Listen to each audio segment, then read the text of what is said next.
할렐루야. 하나님의 놀라운 은혜와 사랑하심이 오늘도 여러분과 여러분의 가정 가운데 충만히 있기를 주님으로 축복합니다. 세상을 살아가면서 두려움은 모든 분들이 다 경험해 보았을 것입니다. 이 두려움의 문제들, 옛날 저 어렸을 때는 이 귀신 영화를 보면서 무서워 떨어 어두컴컴한 데는 가급적 피하려고 했었던 기억들이 있습니다. 낮에 화장실을 가야 되는데 왜 꼭 밤에 화장실을 가야 될 상황이 생기는지, 그때마다 항상 머릿속에 떠오르는 것이 빨간 귀신, 파란 귀신, 손모가지가 나온다는 소리에 무서워가지고 화장실의 밑에다가 신문지를 다 태우는 적도 있었습니다. 이 썰렁함은 여러분들이 경험하지 않았다는 얘기겠죠. 여러분, 그렇습니다. 우리 인생에서의 두려움이라는 것은 우리가 숨을 쉬는 동안에 앞에 볼 수 없는, 즉 미지를 알 수 없는, 즉 미래를 알 수 없는 것에 대한 우리의 마음속에 다가오는 것이 또한 두려움이 아닐까 생각합니다. 앞으로 일어날 일들을 다 알고 있다고 한다면, 앞으로 일어날 일들을 이미 다 익숙하게 우리가 다 알고 있다고 한다면 두려워할 사람이 과연 몇이나 될까요? 앞을 볼 수 없기에, 알 수 없기에 우리는 우리 마음속에 두려움이 있기에 많은 사람들이 과연 내일은, 앞으로는 어떻게 될까? 이것이 궁금하고 또 궁금해서 우리가 잘 아는 것처럼 점을 본다든가 아니면 타로라고 그러죠. 카드를 통해서 미래를 예측하려고 하는 그 사람들의 심리는 무엇 때문일까? 바로 두려움 때문이 아닐까 생각합니다. 그렇다면 정반대로 앞으로 되어질 미래를 알고 있다고 한다면 여러분, 두려워할 사람이 몇이나 될까요? 자, 지금부터 약 2년 전이었습니다. 우리 전 인류가 한 번도 경험해 보지 못했던 이 코로나19는 전 인류의 마음을 두렵게 했습니다. 불안하게 했습니다. 그리고 1년이 지났고 이제 2년이 지나가고 있는 지금 이 시간, 이 코로나19를 좀 더 정리해 본다면 우리가 치명률이라고 그러죠. 걸리면 사망할 수 있는 확률이 우리나라 같은 경우는 약 0.8%라고 이야기합니다. 지금부터 약 10년 전에 메르스라는 똑같은 독감 바이러스가 들어왔을 때 이 독감 바이러스 메르스는 자그마치 약 34% 정도의 사망률이 있었던 것이죠. 근데 우리 머릿속의 기억 속에는 10년 전이에요. 100명이 걸리면 34명이 죽고요, 10명이 걸리면 최소한 3명이 죽을 정도로 치명률이 높았던 이 메르스. 근데 우리 머릿속에는 기억하지 않고 있는 것이죠. 그거에 비한다면 사실 코로나 바이러스, 우리 델타 바이러스 등 이 코로나 바이러스는 약 치명률이 1% 이내에 있는 그런 질병으로 최근에 보고가 되어 있을 때, 더군다나 이제는 백신을 통해서 우리가 이제 좀 더 안전하게 되어지고, 심지어는 치료약이 발견되어 치료약이 준비되어서 약을 먹으면 나을 수 있어 이제는 곧 위드 코로나라고 시대를 지금 곧 눈앞에 두고 있습니다. 1년 전만 하더라도, 아니 몇 개월 전만 하더라도 우리는 이 코로나에 대한 두려움이 극에 달해서 아무것도 할 수 없었습니다. 두려움 때문이었던 것이죠. 그러나 시간이 지나서 이 해결책이 있다는 사실을 우리는 조금씩 발견하면 이제는 코로나를 마치 독감의 일부분, 감기의 일부분으로 가까이 접하면서 생활할 때에 과연 몇 개월 전과 지금의 차이는 별 차이는 없지만 달라진 것이 하나 있다면 이제는 두려움부터 좀 더 자유로울 수 있는 이유는 무엇 때문일까요? 우리가 앞을 볼 수 없기 때문에 우리는 우리 마음속에 끊임없이 두려움에 사로잡히게 되어 있습니다. 이 또한 지나고 보니 별거 아니었구나 라고 고백할 때가 분명히 있을 것입니다. 그렇듯 우리 앞날에 볼 수 없음으로 인하여, 알 수 없음으로 인하여 오는 이 다양한 두려움에 대한 이야기가 우리 요한복음 9장 한 소경에 대한 이야기를 통해서 우리에게 알려주고 있는 것이죠. 날 때부터 맹인된 한 사람의 인생, 그는 앞을 볼 수 없기 때문에 두려웠을 것입니다. 앞을 볼 수 없기 때문에 두려웠을 뿐만 아니라 염려의 삶을 살았던 것 또한 사실이었을 것입니다. 그것이 마치 우리들의 삶도 마찬가지 아닐까요? 앞을 볼 수 있다면 우리 삶에 여러 가지 염려의 문제가 있습니다.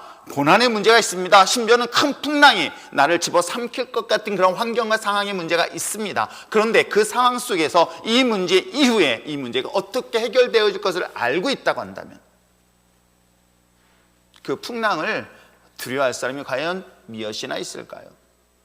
볼 수 없기 때문에, 알 수 없기 때문에 우리는 처한 환경에 대한 두려움으로 인하여 벌벌 떨고 있는 것은 바로 소경의 이야기가 오늘 성경을 통해서 이야기를 하고 있는 것이죠. 두려워 떨고 있는 한 맹인의 눈을 뜨게 했던 예수 그리스도. 자, 이런 상황 속에서 우리들이 두려워하고 있는, 앞을 볼 수 없는 미래에 대한 두려움으로 인하여 벌벌 떨고 있는 우리들의 마음을 주님께서 다가오셔서 위로하셨습니다. 확신을 갖게 합니다. 눈을 뜨게 했습니다. 볼 수 있게 했습니다. 그랬더니 오히려 주변에 있는 사람이 칭찬하고 환영하기보다는 그를 비난하고 조롱하며 핍박하는 사람들이 있었으니 바로 9장 후반부에 등장하고 있는 바리새인이라고 성경은 소개하고 있어요. 이게 9장 전체의 이야기이기도 합니다. 그래서 10장에 들어와서는 예수님께서는 지금 맹인된 자를 고쳐주었고 고쳐준 것을 환영하는 그룹이 있는가 하면 오히려 비난하는 그룹들에 대하여 오늘 10장에서는 비유로 이야기하고 있는 내용이 본문 내용이죠. 이 비유를 통해서 우리의 영적 눈을 뜨게 하신 예수님이 누구신가?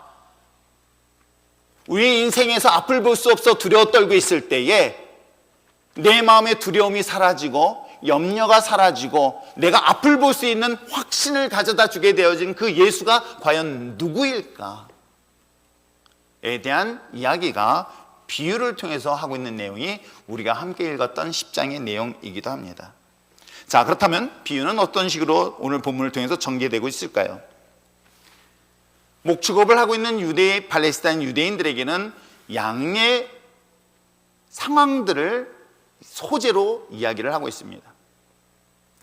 양떼들을 몰고 하루 종일 들판을 돌아다니며 또한 강을 돌아다니며 또한 산을 돌아다니며 그들에게 필요한 일정한 양식에 얻게 합니다. 꿀을 먹게 하지요. 하루 종일 들판을 돌아다녔던 그 양떼를 몰고 이제는 안전하게 자신의 집 울타리 안으로 몰아넣게 되어집니다. 해가 져가니 이제는 들판에 있으면 큰 어려움을 당할 것이라는 것을 이미 목동도 너무나 잘 알고 있기에 그 많은 양떼를 몰고 다시금 집으로 돌아와 안전하게 보호할 수 있는 자신, 즉 양떼를 보호할 수 있는 울타리 안에 그들을 가두게 되어지죠. 그런데 그 안에 들어가는 것은 유일하게 들어가 있는 양의 문, 바로 이 문을 통해서 양떼들이 들어가고 그것을 통과하고 있는 것 또한 양의 목자라는 비유를 성경을 통해서 이야기를 하고 있습니다. 어찌 보면 그들에게 있어서 피곤한 몸을 쉬게 하고 사나운 짐승으로부터 안전하게 보호해 줄 수 있는 우리, 이 안전한 우리 안에 들어갈 수 있는 것은 유일하게 바로 문이라고 이야기를 하고 있습니다. 어찌 보면 이 우리 울타리는 양떼들에게 있어서 생명을 지키고 보호하는 유일한 곳으로 들어갈 수 있는 유일한 문이라고 오늘 본문을 비유를 이야기하고 있는데, 이 본문에 기록되어 있는 문과 대비하여서 이 양떼를 대상으로 하여 접근하고 있는 그룹들이 여러 부류가 있다는 것을 성경을 통해서 이야기를 하고 있습니다. 울타리 안에 안전하게 보호를 받고 있는 그 양들을 향하여 문으로 들어가는 자가 있는가 하면 오늘 성경 속에 1절부터 시작되어지고 있는 사람들이 있으니 정상적으로 문으로 들어가지 아니하고 울타리 담을 타고 넘어 들어가는 자들에 대한 이야기가 오늘 1절에서 시작을 하고 있습니다. 자, 1절에 과연 어떻게 본문을 예수님께서 풀어나가는가 함께 읽어보시기를 바랍니다. 읽겠습니다. 시작. 문을 통하여 양의 우리에 들어가지 아니하고 다른 데로 넘어가는 자는 절도며 강도라고 이야기하고 있어요. 다른 데라는 것은 당시의 울타리를 마치 담을 타고 들어가서 그래서 그곳에서 이 안에 있는 양떼들을 훔치고 그 훔친 그들을 뭐라고 불렀냐? 강도라고 성경은 기록하고 있습니다. 당연히 울타리 안에 들어가는 목적은 무엇입니까? 절도라고 하죠. 여기서 그렇게 기록하고 있습니다. 절도, 도둑질한다는 거예요. 그리고 그들을 뭐라고 부른다? 도둑, 놈이라고 부르고 있습니다. 강도라고 부르고 있죠. 절도며 강도가 양떼가 있는 그 우리를 넘어가는 목적이 과연 무엇일까요? 그 목적을 10절에서 소개를 하고 있습니다. 자, 10절에 그들은 과연 어떤 목적으로 우리에 넘어가는 것일까? 읽겠습니다. 시작. 도둑이 오는 것은 도둑질하고 죽이고 멸망시키는 것뿐이요 내가 온 것은 양의 생명을 얻게 하고 더 풍성하게 얻게 하는 것이다. 즉 도둑은 이 양떼들을 도둑질하는 거예요. 훔치는 거예요. 근데 훔치는 목적이 뭐하고 있습니까? 그들을 죽이겠다는 거예요. 그들을 멸망시키기 위함이 바로 이 양떼에 있는 그 울타리를 넘어가는 그들을 성경은 이야기를 하고 있어요. 과연 그들은 누구일까? 근데 오늘 본문에서 이와 같은 자들의 이야기를 똑같이 얘기하고 있는데 12절에 보니까 강도 그가 일이라고 표현하고 있구나 하고 있는 것이 12절 내용인 거예요. 자, 삭구는 목자가 아니요 양도 제 양이 아니라 누가 오면 이리가 오는 것을 보면 양을 버리고 도망간다라고 해서 이리에 대한 이야기를 하고 있어요.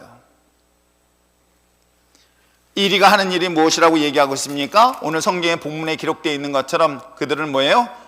12절에 이리가 양을 물어가고 또 해친다라고 했어요. 여기서 물어가고 해친다는 것은 물어간다는 것은 죽인다는 거예요. 물어서 죽인다는 거예요. 해친다는 건 흩어버린다는 거예요.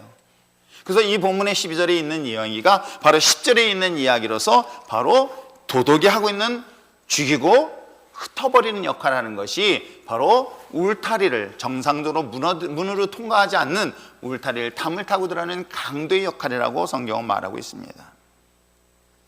양떼들에게 있어서 가장 안전하게 우리로 들어갈 수 있는 유일한 출입구는 무엇이다? 문이다 라고 1절부터 6절까지 이야기를 5절까지 이야기를 했더니 이 말을 듣고 있었던 당시 바리새인들이 예수님의 이 이야기를 정확하게 이해하지 못한 거예요. 그리고 이 대상이 누구를 향한 메시지인지를 못 알아들은 것입니다. 그래서 7절에서 다시 한번 설명을 하고 있는 거예요. 뭐라고 설명하고 있냐면 이 문에 대하여 자신이 누군가를 소개하고 있으니 한번 7절을 다시 한번 읽어볼까요? 7절 읽겠습니다. 시작. 그러므로 예수께서 다시 이르시되 내가 진실로 진실로 너에게 말하노니 나는 양의 문이다 라고 얘기하고 예수님이 나는 뭐다? 양의 문이라고 얘기하고 있는 거예요. 그러면 여러분 생각해 보시기 바랍니다. 1절부터 5절 6절까지의 내용에서는 자, 양떼들이 한 울타리에 자기의 집에 가두어져 있습니다. 우리 안에 가두어져 있습니다. 그것을 유일하게 출입할 수 있는 것은 문이었습니다. 자, 근데 이 문을 통과할 수 있는 것은 누구였습니까? 양과 양의 목자만이 이 양의 문을 통과하고 있습니다. 그리고 이 정상적인 문을 통과하지 아니하는 자들이 있으니 담을 타고 넘어 들어가는 자가 있습니다. 그들을 뭐라고 소개하고 있습니까? 도둑이라고 성경은 이야기하고 있습니다. 그래서 그들은 넘어가는 목적은 양떼를 지키고 보호하는 것이 아니라 그들을 잡아 죽이고 도둑질하고 흩어버리게 하는 것이 이 도둑의 주 목적이라고 이야기하고 있습니다. 그런데 7절에서 뭐라고 얘기하고 있습니까? 자신이 그 우리 안에 들어갈 수 있는 문이라고 하면서 동시에 문을 통과할 수 있는 양의 목자라고 한가 동시에 본인은 뭐라고 얘기하고 있습니까? 바로 문이라고 하고 있어요. 양이 통과할 수 있는 유일한 문이라고 이야기를 하고 있습니다. 그러면서 9절에서 뭐라고 얘기하고 있습니까? 내가 문이니 누구든지 나로 말미암아 들어가면 구원을 받고 또 들어가며 나오며 무엇을 얻는다? 꼴을 얻을 것이다 라고 얘기를 하고 있는 거예요. 자, 말씀을 좀 더 정리해 본다면 예수님께서는 어떤 분이다? 양의 문이다. 양이 들어가는 문이다. 근데 그 양이 통과하는 그 문은 무엇이냐면 구원의 문이며 또한 뭐라고 얘기하고 있습니까? 그들에게 꼴을 먹여주시는 것이다. 그러면 이 얘기는 뭐냐면 예수님이 곧 구원자이시며 동시에 그들에게 필요한 양식을 제공하는 분이다 라고 성경을 이야기를 하고 있습니다. 그러나 이리며 도둑은 어떻게 하고 있습니까? 담을 넘어가 그야말로 쉬고 있고 안전하게 보호를 받고 있는 양떼를 해치고 흩어버리는 역할을 하고 있으니 여러분 그들은 과연 어떤 존재일까? 예수님과 전혀 상관없는 존재라는 사실을 말하고 있는 것이에요. 양의 무리가 있는데 양의 무리를 가까이 접근할 수 있는 그룹이 두 그룹으로 생각하시면 됩니다. 양의 문을 통과하는 자가 있고 양의 문이 아닌 울타리를 넘는 자가 있다. 양의 울타리를 넘는 자들은 늑대, 일이요 또한 도둑이다. 근데 양의 문을 통과하는 자는 유일하게 생명을 얻고 또한 꼴을 얻는데 그게 누구시다? 예수 그리스도다. 그러면 이 본문의 내용은 어떤 내용으로 이해할 수 있습니까? 결국은 양에게 있어서는 예수님이 어떤 분으로 이야기하고 있냐면 예수님을 통과하는 만이, 예수님만이 문이 되어서 그분만의 관계가 있을 때만이 구원을 얻을 수 있으며 또 무엇을 얻을 수 있다? 양식을 얻을 수 있고 꼴을 얻을 수 있다. 그러나 오늘 성경에 기록된 도덕 또는 일이라고 얘기하는 자는 예수와 관계가 전혀 상관없는 자라고 이야기하고 있는 거예요. 예수와 상관없는 자들의 이끌림이 결국은 그 하나님의 생명인 양들이 죽임을 당할 수 있다는 이야기가 바로 우리가 앞부분에 본 내용이기도 합니다. 그래서 9장에서 이야기하고 있는 것이 어떤 것입니까? 바로 맹인된 자가 누구를 통해서? 예수님을 통하여 눈을 뜨게 된 거예요. 물론 여기서의 구원이라는 것은 먼 훗날 우리가 죽고 난 다음에 하나님의 영원한 나라에 가는 것으로 해서 그런 큰 어떤 의미의 구원도 있지만 당장 우리들의 삶에 큰 어려움의 문제를 만납니다. 풍랑에 의해서 물에 빠져 죽는 상황이 있습니다. 육신의 질병으로 인하여 죽음을 당하는 상황도 있을 것입니다. 경제적인 어려운 상황 속에서 물질의 문제로 인하여 어려움을 당하는 상황 또한 있을 것입니다. 자, 이러한 문제들 또한 그 위기의 순간에서 위기의 문제를 해결해 주시는 것 또한 구원의 일부분인 거예요. 그래서 혈루증을 앓고 있는 그 여인에 대하여 내 믿음이 너를 구원하였다는 것은 그 한 번 그 혈루증을 낳고 남으로 인해서 영원한 천국에 대한 이야기보다는 그 여인이 가지고 있는 혈루증의 문제를 해결받았다라는 좁은 의미의 구원의 의미로 해석해도 큰 무리 없는 해석일 것입니다. 자, 그렇다면 오늘 성경 속에 기록되어 있는 것처럼 양에게 있어서 오직 구원을 받을 수 있고, 즉 앞을 볼 수 없어서 두려워 떨고 있는 우리들에게 이 모든 두려움의 문제를 해결해 줄 수 있고 앞을 볼 수 있으며 또한 이 모든 문제를 해결해 주실 수 있는 분은 누구다? 유일하게 누구다? 오직 예수 그리스도밖에 없다라는 내용이 바로 이 내용인 거예요. 그러나 그 외의 경우는 그리스도와 관계없는 자들은 결국은 우리의 생명을 취하고 우리의 생명을 주님으로부터 멀리하게 하는 그룹이다 라고 성경은 소개하고 있는 내용이 우리가 1절부터 앞부분 내용인 거예요. 근데 이 말을 듣고 있었던 그 대상을 누굴까? 과연 양의 울타리를 넘으며 그들의 양의 생명을 취하고 그들을 흩어버리며 또한 그들을 망하게 하는 그들은 과연 누구일까? 또 하나 고민하는 것이 3절에 등장하는 문지기예요. 도어키퍼라는 단어에 제가 한참 고민을 했습니다. 왜 이 3절의 말씀에 보니까 문지기는 그를 위하여 문을 열고 양은 그의 음성을 듣는다라고 기록하고 있어요. 문지기가 있습니다. 그 문지기가 누구를 위하여? 그 양의 목자를 위하여 문을 열어주고 있어요. 그것은 즉 예수님의 구원의 길에 문을 열어줄 수 있는 유일한 자가 과연 누구일까를 잠시 고민을 했습니다. 물론 이건 정답은 정확하게 누구라고 말하기는 곤란하지만 칼빈의 해석자는 이 본문을 하나님이시다라고 얘기를 하기도 하고 또 세례 요한으로도 볼 수 있고 등등의 것으로 볼 수 있지만 어쨌든 간에 중요한 것은 가장 핵심적인 단어는 문이에요. 그리고 예수 그리스도예요. 여러분의 삶 속에서 분명히 기억해야 될 것은 예수 그리스도만이 여러분의 영적인 눈을 뜨게 해서 두려움, 불안, 염려 이 모든 것을 유일하게 구원해 주실 분은 누구다? 예수 그리스도밖에는 없다. 이 사실을 분명하게 기억하시기를 부탁드립니다. 자, 그런데 거기에 또 등장하는 그룹들이 있어요. 물론 예수님이라는 존재와 이 도둑놈, 즉 일이라는 존재 두 가지를 대비되면서 또 하나의 등장하고 있는 인물을 소개하고 있으니 누가 등장하고 있는지 아십니까? 바로 삭군이 등장하는 거예요. 자, 한번 12절 말씀 한번 읽어볼까요? 자, 12절 함께 큰 소리 읽어보시길 바랍니다. 시작.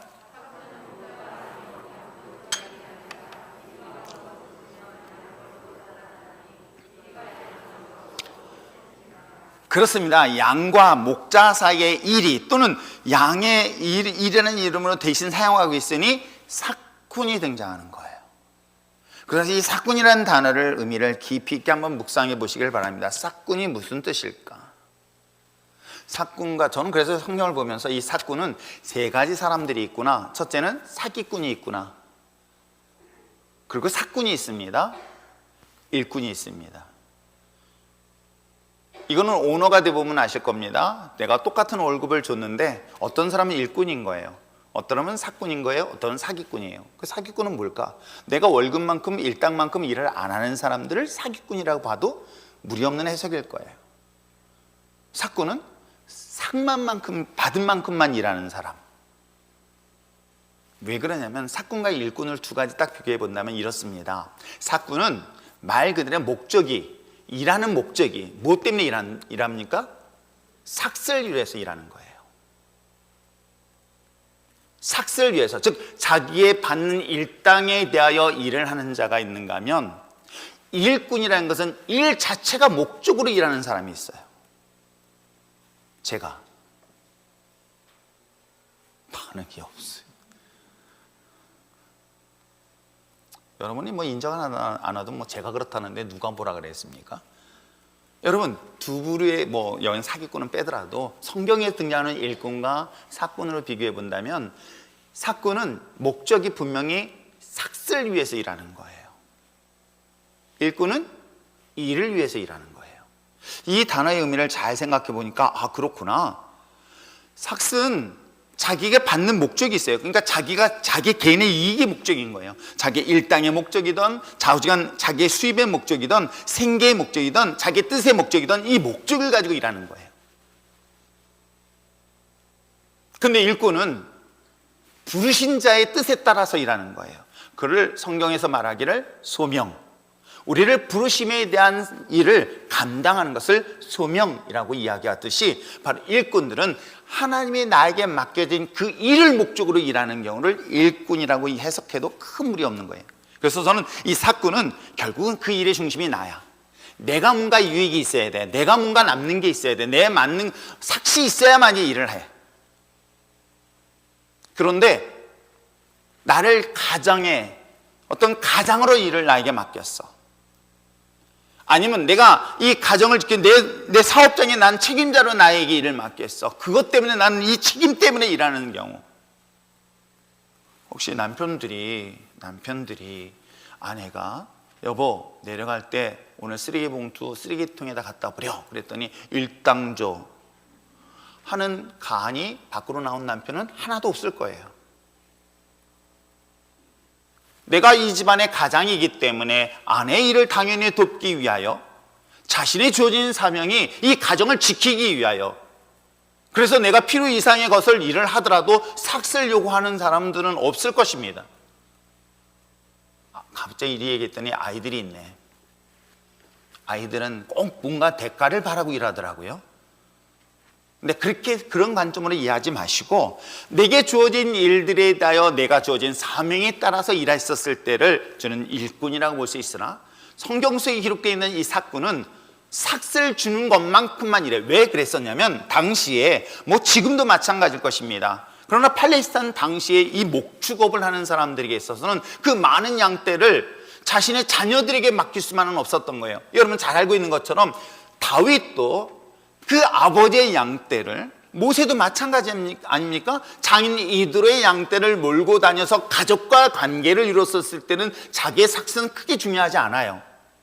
그러나 혈연 관계로 맺어진 관계가 아닌 사람을 써서 일당을 받고 데려와서 일을 시키는 사람들에게는 반드시 그 사람들에게는 삭슬 지불하기 때문에 그 삭슬만큼만 일을 하는데, 그 사람들은 어떻게 일하는지 아십니까?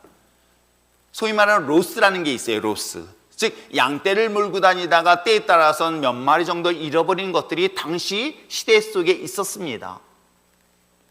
그 정도는 이미 주인하고 합의가 이루어져서, 자, 몇 프로 정도, 5%, 1%, 몇 퍼센트 정도는 로스가 생기더라도 그 정도는 몫으로 남겨줄 수 있으니까 그 문제 삼지 않겠다라고 하는 조건을 가지고 주인과 이 일꾼과의 계약을 맺습니다. 바로 그러한 그룹들을 바로 사꾼이라고 이야기하죠. 삭슬 받고 상만큼만 일하는 사람들. 그랬더니 그 사꾼에 대한 이야기를 오늘 성경은 이야기를 하고 있어요. 그래서 목적은 결국 대가를 위해서, 자기의 뜻, 자기의 목적을 위해서 일하는 자. 그러나 일꾼은 소명 또는 하나님의 부르심에 따라서 주신 사명에서 일하는 사람.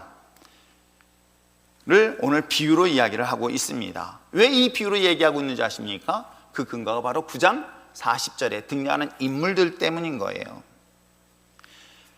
9장 40절에 등장하고 있는 인물들이 누굽니까? 바리새인 중에 예수와 함께 있던 자들이 이 말씀을 듣고 우리도 맹인가라고 하면서 질문하면서 이야기했던 이들에 대한 비유로 한 이야기가 10장으로 본다면 오늘 그들을 뭐라고 얘기하고 있냐면 바로 사꾼이라는 비유로 이야기를 하고 있는 거예요. 즉 그들은 오직 중심이 자기예요. 그래서 그것을 신앙도 자기의 생각 이걸 기준으로 해야 판단하고 정죄하죠. 안식일날 이 맹인을 고쳤던 예수님의 기적보다 중요한 것은 자신이 알고 있는, 자신이 경험하고 있는, 자신이 틀을 만들고 있는 이것을 벗어난 것 때문에 예수님을 공격하고 또 공격하고자 하는 목적으로 달려들었던 그들에 대한 이야기를 지금 하고 있는 것이죠. 그래서 예수님은 그들에 대하여 뭐라고 정의를 내리고 있습니까? 그들은 목자가 아니다. 또한 뿐만 아니라 양들 또한 그들의 것이 아닐 것이며 그들은 이리를 보면 어떻게 한다? 버리고 도망간다 라는 특징을 지금 설명을 하고 있는 것이에요. 삭을 받는 사람들의 입장은 그들은 결국은 그 자기에게 맡겨진 영혼이 자기의 영혼이 아니라고 얘기하는 거예요. 그래서 그들은 목자라고 얘기를 할 수가 없는 거예요. 그렇기 때문에 위기 상황 속에서 자기를 위해서라면 그 양을 버리고 도망가는 특징을 가지고 있는 거예요. 저는 이 말씀 보면서 과거에 저를 처음 주님이 부르셨을 때 그 버스 안에서 말씀을 읽다가 정말 많은 눈물을 흘리면서 결국 한정 과정을 더 멀리 갈 수밖에 없었던 상황이 주었던 요한복음 21장 말씀이 떠올랐던 거예요. 주님께서 말씀하십니다. 너가 나를 사랑하느냐? 너가 나를 사랑하냐? 베드로에게 질문했었을 때 주님께서 뭐라고 하셨는지 아십니까? 내 양을 먹이고 내 양을 치라고 이야기하고 있는 거예요. 주님의 양을 저에게 맡겼었던 거예요. 저에게 맡긴 그 영혼들에 대한 이야기를 할 때 주님 제가 이걸 감당할 수 있겠습니까? 라고 하면서 하나님이 저를 소명으로 부르실 때 그 말씀이 바로 요한복음 21장 내용이기도 합니다. 자, 한번 12절과 13절의 말씀을 다시 한번 읽어볼까요? 12절, 13절 말씀을 다시 한번 읽어보시길 바랍니다. 읽겠습니다. 시작. 삭꾼은 목자가 아니요 양도 제 양도 아니라 이리가 오는 것을 보면 양을 버리고 달아나나니 이리가 양을 물어가고 또 해치느니라. 달아나는 것은 그가 삭꾼인 까닭에 양을 돌보지 아니한다. 양을 돌보지 아니한다. 삭꾼은 분명히 말씀드린 것처럼 목자도 아닐 뿐만 아니라 직분이 그게 아니에요. 직분을 가졌는데도 불구하고 직분이 아닌 거예요. 목사이면서도 목사가 아닐 수도 있습니다. 그러면서도 불구하고 그게 맡겨진 양이 없는 거예요. 그리고 결정적인 순간엔 그는 버리고 도망간다. 저는 이 말씀을 가만히 묵상하면서 양도 자기 양이 아니다? 이게 어떤 형태로 드러날까? 무관심. 그래. 관심과 무관심의 차이는 자녀를 키워보면 자기 자녀의 음성은 그 시끄러운 소리 속에서도 듣게 됩니다. 그 많은 사람들 가운데 자기의 자녀는 보게 되어져요. 뭐 때문인지 아십니까? 관심 때문에 그렇죠. 달아난 이유는 뭐예요? 양을 돌보지 않는다? 뭐예요? 생각하지 않는다라고 기록하고 있는 거예요. 그들을 뭐다? 바리새인과 같은 그리스도인이라고 성경은 말하고 있는 거예요. 양의 생명을 취하기 위하여 담을 넘는 도둑. 그리고 그 양떼들에 대하여 분명히 그에게 맡겨져 있는데도 불구하고 그들은 삭꾼으로서 양을 돌보고 있는 자들이 있으니 그는 목자도 아니고 뿐만 아니라 그 양떼를 자기 양으로 생각지 아니할 뿐만 아니라 그들을 버릴 수 있다. 왜? 관심의 대상이 되지 않을 뿐만 아니라 생각을 하지 않는다. 이걸 제가 돌아보면서 정말로 나에게 단 한 명의 영혼이라도 생각할 수 있다면, 관심을 갖고 있다는 것은 결국 나를 하나님이 이 땅 가운데 보내신 가장 부르심에 대한 목적이 거기서부터 발견되어지는 것은 아닐까요? 여러분에게 직분을 준 이유는 무엇 때문이었습니까? 바리새인이든 사두개인이든 제사장이든 직분을 준 이유는 무엇 때문일까요?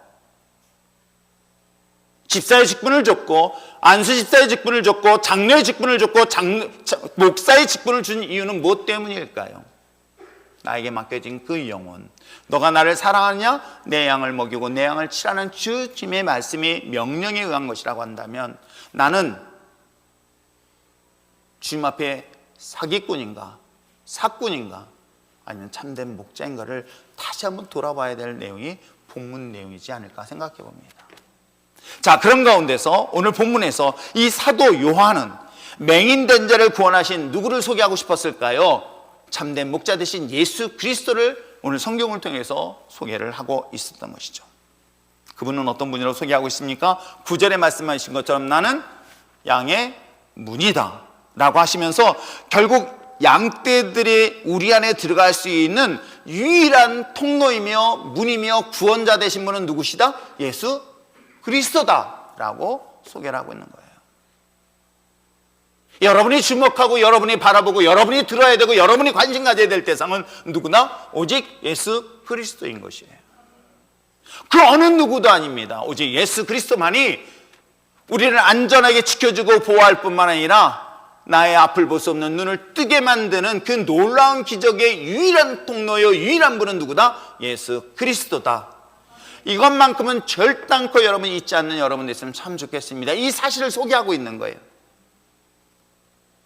물론 2000년이 지난 우리들은 이 이야기에 대하여 익숙할 것입니다. 예수님이 어떤 분이라는 사실을 너무나 잘 알고 있기 때문에. 그러나 2000년 전에 등장한 예수님에 대하여 당시 팔레스타인 유대인들에 있어서 예수님이라는 존재가 유일하게 구원의 문이며 또한 양을 안전한 곳으로 인도할 수 있는 구원의 문 예수 그리스도라는 것을 인정하고 받아들인다는 것은 결코 쉽지 않을 것입니다. 그러기에는 나의 생각을 버려야 되고 나의 의지까지도 내려놓아야 되며 더 나아가서 내가 어떤 존재로 부르신 것을 깨닫지 않는다면 사실은 예수님을 구원의 문 되신 분, 즉 양의 문이라는 것을 믿고 이해한다는 것은 결코 쉽지 않은 내용일 수 있습니다. 그러나 오늘 여러분 분명히 기억하시길 바랍니다. 맹인된, 즉 매일같이 두려움 속에 앞을 볼 수 없어서 두려움 속에 빠져있는 우리들의 삶을 유일하게 눈을 뜨게 하여 나에게 안전하게 하고 나를 보호할 뿐만 아니라 나를 지켜주실 유일한 분은 누구다? 예수 그리스도라는 사실에 대해서만큼은 결단코 흔들리지 않고 나갈 수 있는 여러분 됐으면 참 좋겠습니다. 또 하나 있습니다. 우리가 함께 계속 보았던 그 예수님은 오늘 11절에 뭐라고 얘기하고 있습니까? 11절 말씀을 큰 소리로 다시 한번 읽어보시길 바랍니다. 시작.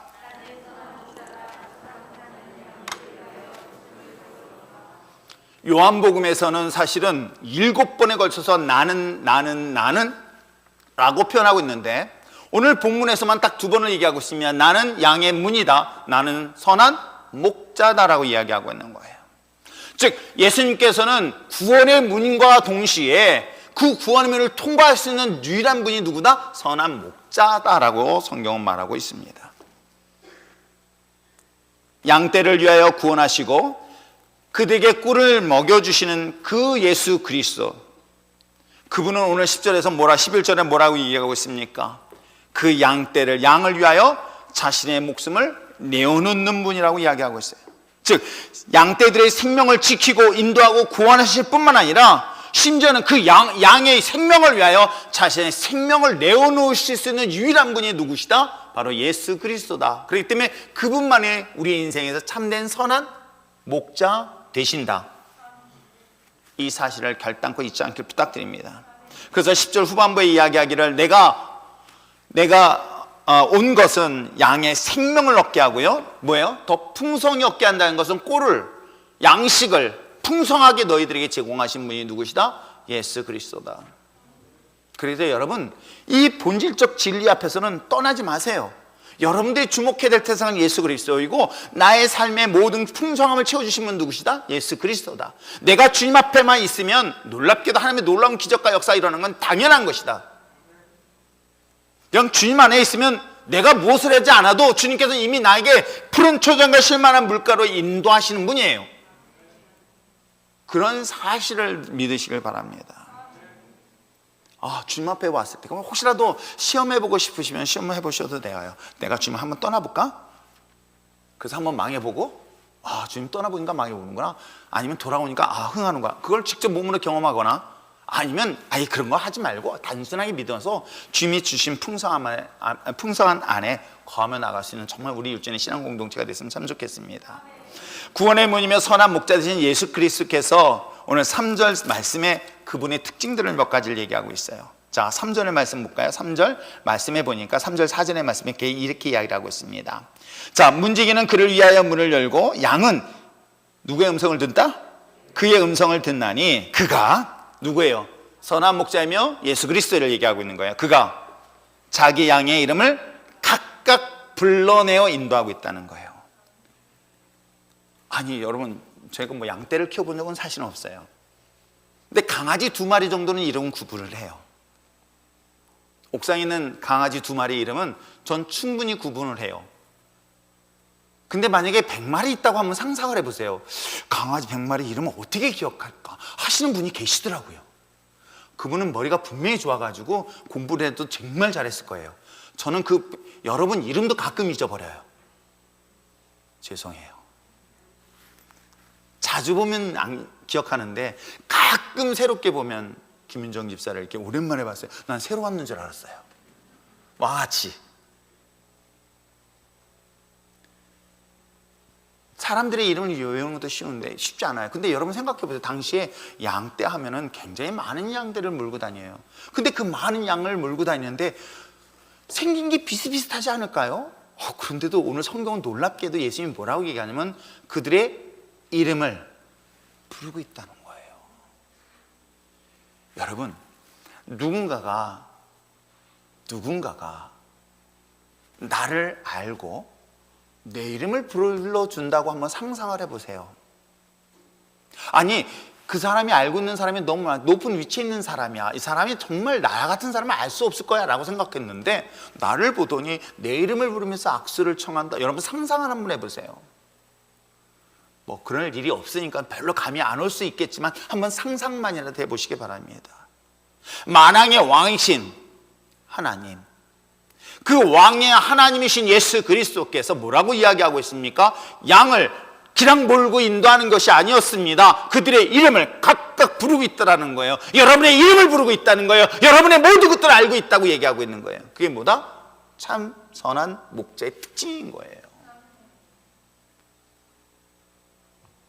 가끔은 주님이 나를 모르실 거야 라고 실망하며 낙심하는 분들이 의외로 많이 있습니다. 그러나 사랑하는 성도 여러분, 주님은 여러분을 아십니다. 그리고 여러분의 이름들을 하나하나 부르시고 있다는 이 사실을 여러분 결단코 잊지 마시길 바랍니다. 나는 잊어버릴 수 있어요. 나는 기억 못할 수 있습니다. 그러나 주님은 결단코 잊지 아니하시며 여러분에게 관심을 갖고 있다는 사실을 지금 성경은 말하고 있습니다. 그리고 4절은 뭐라고 얘기하고 있습니까? 4절 말씀을 한번 읽어보시길 바랍니다. 4절 읽겠습니다. 시작.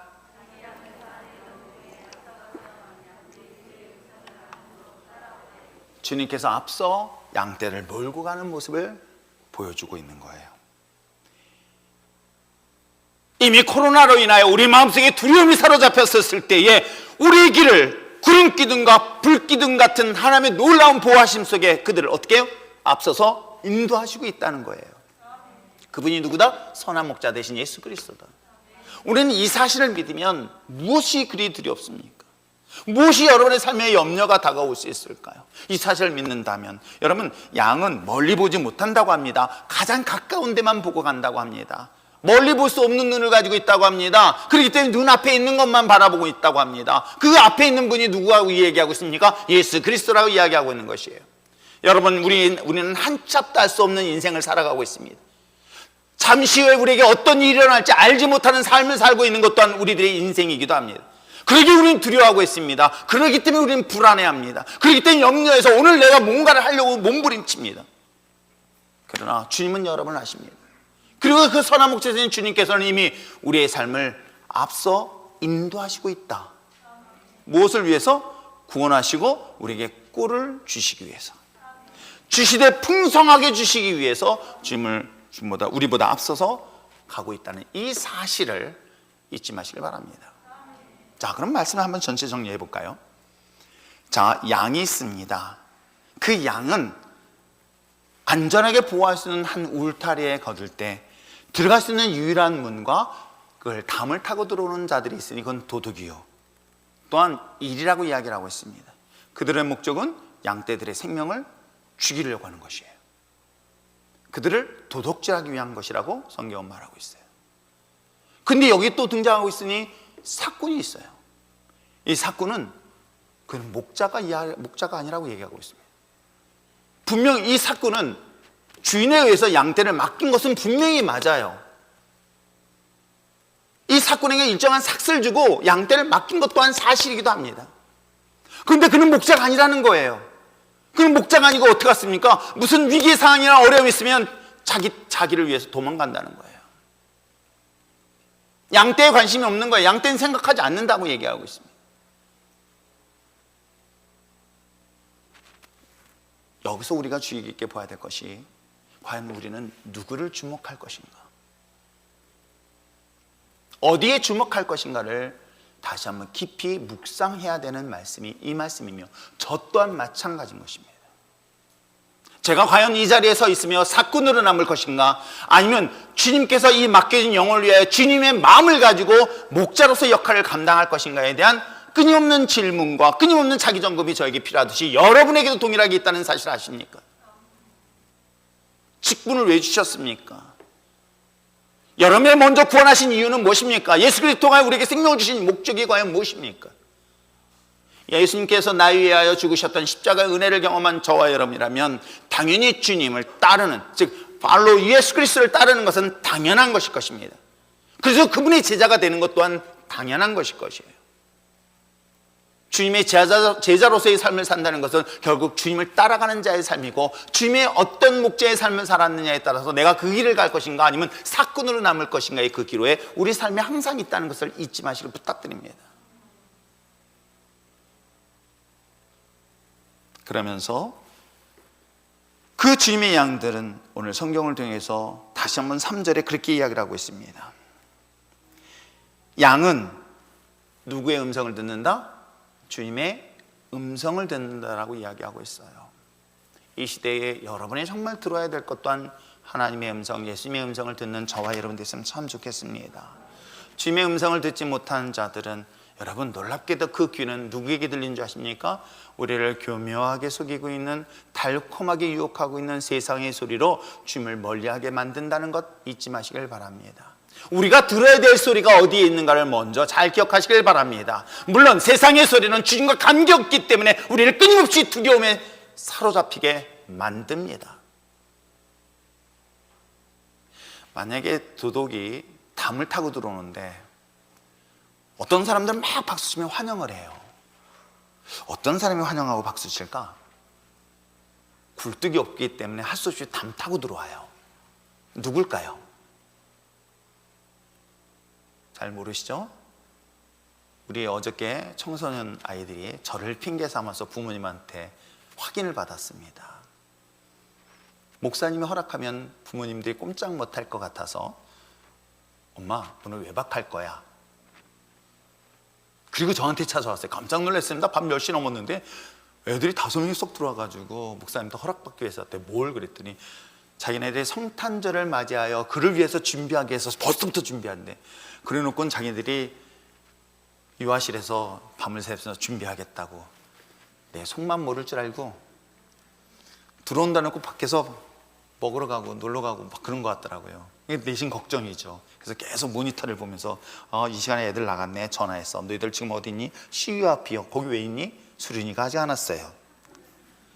빨리 들어와라. 내가 다 보고 있다. 진짜요? 그럼 내가 다 보고 있지. 그랬더니 좀 있으니까 우르르 또 들어오더라고요. 또 그랬더니 한 12시 반에 또 와르르 나갔다가 우르르 들어왔다.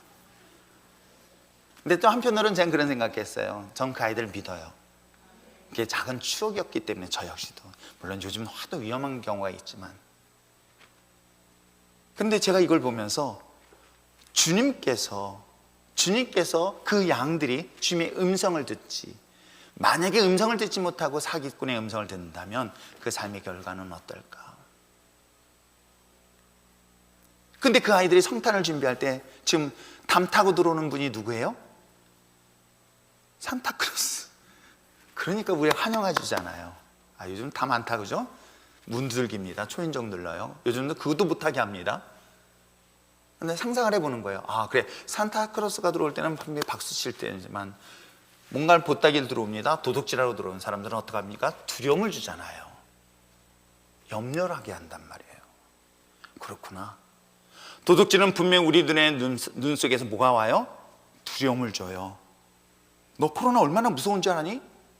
염려하게 만들어요. 아무것도 하지 못하게 만들어요. 아무것도 할 수 없게 만들어 버리는 거예요. 뭐 때문에? 죽음이라는 명분을 만들어 놓고, 주님과 상관없는 그들에게 있어서 이 특징들을 얘기하고 있는 거예요. 그러나 여러분 어떻습니까? 주님은 뭐라고 얘기하고 있습니까? 우리를 유일하게 지키고 보호할 수 있는 유일한 분은 누구시다? 예수 그리스도다.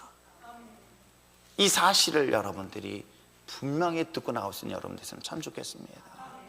그래서 오늘 성경은 말하고 있는 거예요. 양은 누구의 음성을 듣는다? 세상의 소리를 듣는 것이 아니라 주님의 음성을 듣는다 라는 것을 출발하고 있는 거예요. 또 하나 사실을 알고 있습니다. 4절에 자기 양은 다 내어놓은 후에 앞서가면 양들이 그의 음성을 뭐예요? 음성을 뭐 한다? 듣고 그 다음에 안다라고 기록하고 있어요.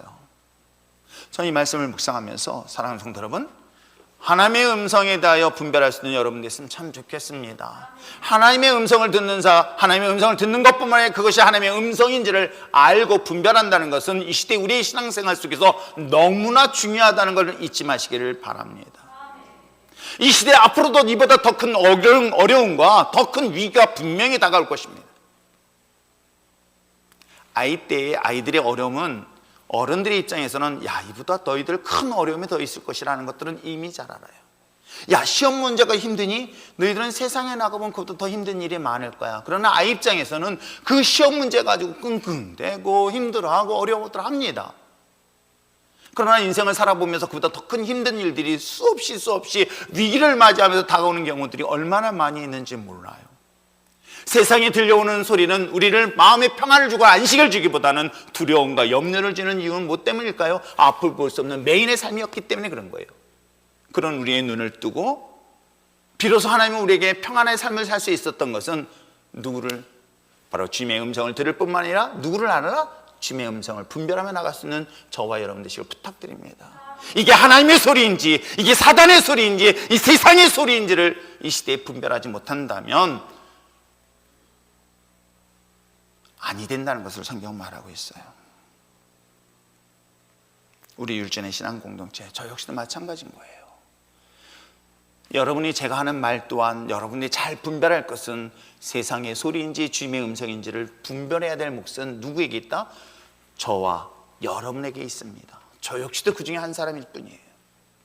저 역시도 세상의 소리보다는 이럴 때 하나님의 음성이 어떤 것인가를 귀 기울이고 더 들으려고 노력하듯이 여러분 하나님의 음성을 아는 데 힘쓸 수 있는 여러분 됐으면 참 좋겠습니다. 제가 왜 여러분들에게 성경을 읽히고 성경을 알기면 성경을 가르치는 이유가 뭔지 아십니까? 바로 그것을 주님을 알기 위한 과정이라는 것. 이 수고와 노력 없이 하나님을 어찌 알 수 있습니까? 부부도 마찬가지 아닐까요? 부부가 서로를 알기 위하여 얼마나 많은 대화를 나눕니까? 부부를 서로 알기 위하여 얼마나 많은 과정들의 시간이 필요합니까? 우리가 하나님을 알기 위하여 하나님의 음성을 듣는 것뿐만 아니라 그 음성을 분별하기 위하여 주님의 뜻을 알기 위하여 얼마나 여러분 스스로가 스스로의 시간 속에서 하나님과의 관계를 갖고 있는가를 다시 한번 돌아봤으면 좋겠습니다. 마지막으로 볼 수 있는 건 뭘까요? 자, 5절 말씀 한번 읽어볼까요? 5절 말씀 읽겠습니다. 시작.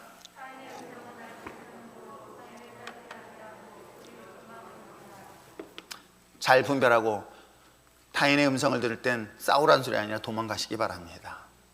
멀리하라는 것이겠죠? 그러나 여러분 세상의 욕소리는 더 우리를 귀 기울이게 만들어요.